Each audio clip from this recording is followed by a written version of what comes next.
The heart and the mind are the most powerful organs Allah has blessed you with. Never ever give control of them to anyone besides Allah. Otherwise you will be hurt, and hurt very badly.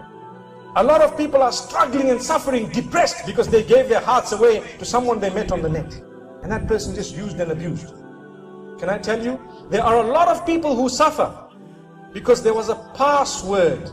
There was a password made up of 8 characters that was used in order to use them, to get to them, to abuse them.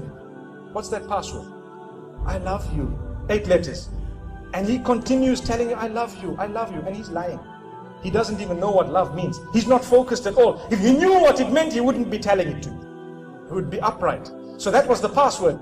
Then what happened? We are lost, we are gone, because a year down the line we are crying, we are depressed. And you can't even tell my father or my mother nothing, because they don't have a clue what was going on, and they will tell you, you're a fool. Allahu Akbar. But it's their fault as well. They did not play a role big enough in your life to know what was going on.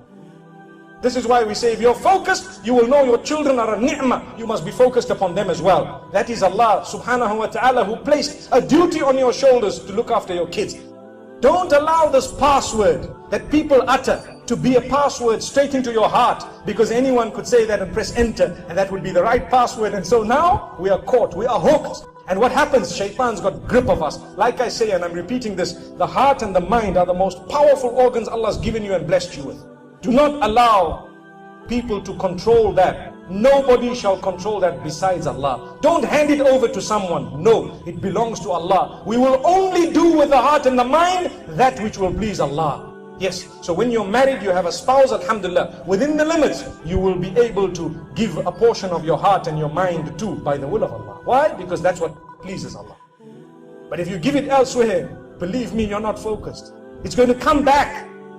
And believe me, I'm a counselor, I know what I'm talking about. It comes back to haunt you, because everything that's rosy, the clubs and the nightclubs and the glamour and the nightlife and the parties, people are focused on parties. Come Friday night, they're at a party. What party? Well, we went to a party, we had fun and we danced and we had music and everything else. What happened?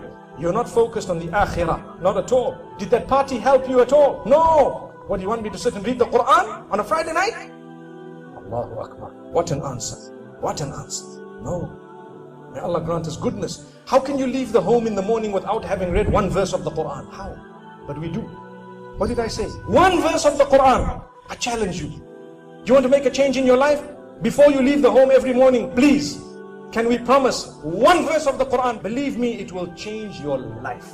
It will change your life. And read it with its meaning. Understand what you've just read. And you'll see the words of your Maker. The one who made you. If you think you're falling in love with this one and that one because of how nice they look and how hot they are and how sharp they are and how wealthy they are and how beautiful they look when they're walking and talking and so on, believe me, the one who made them should primarily be the one whom you are in love with completely.